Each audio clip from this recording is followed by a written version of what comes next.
We're back here in Studio 61 with James Bias from our friends at the Connecticut Humane Society for our pet of the week. We've got this little guy here. This is Pallis. Pallis. So it sounds like the palace with the king, but it's right. Pallis. Right. Interesting name. You know, they probably pulled open the name book and just said, let's go with this. To do it, yes.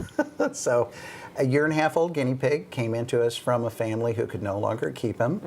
And it's unfortunate. I mean, guinea pigs in the right home are just the ideal pet. Yeah. Lifespan of 7 to 8 years of age. They're fairly easy to feed and take care of. They still need interaction with people and activities. You want to keep, if you have more than one, keep them same sex. So this little boy, so you don't have baby guinea pigs, right? They reproduce quickly. So boys with boys, girls with girls. Right. And what do people know? I mean, people have seen guinea pigs on the show quite a bit, and maybe they're thinking about it. What's something that they should keep in mind if they've never had a guinea pig as a pet? You know, they can't be house trained. So you might be able to. As they say, bunnies can be. Bunnies can, quite often use a litter pan. They do have continuous growing teeth, like rabbits as well, so they need things to chew on. Diet, there's some really good dried, prepared diets, but you also want to make sure that they have greens, and there are certain nutrients that they need in order to really thrive.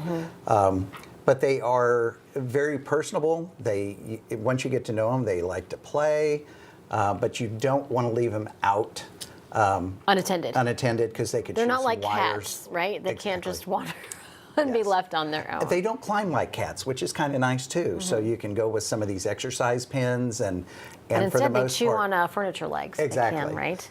But we really want to find Pallis a home. We have probably about 15 guinea pigs between our 3 locations here in Connecticut that we're currently looking for loving permanent homes for them. And we really want to find that forever family. Yeah, Pallis is very subdued, very chill, but we've had some really great personalities in here as well. You know, they have a little bit of a squeal to them at times that, and almost like a guinea pig purr.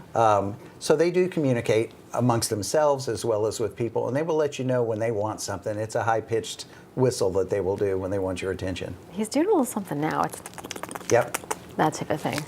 Already I can kind of tell his eyes aren't as wide open or whale-like, so he's starting to soften a little bit, and they're at the bottom of the chain as far as predators and prey.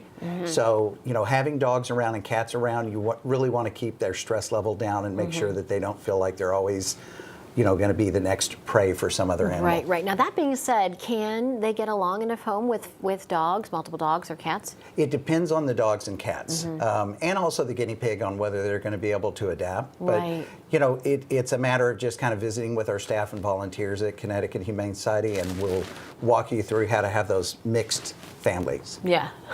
Oh. Well, thank you so much for bringing him in, Pallis. You did very well.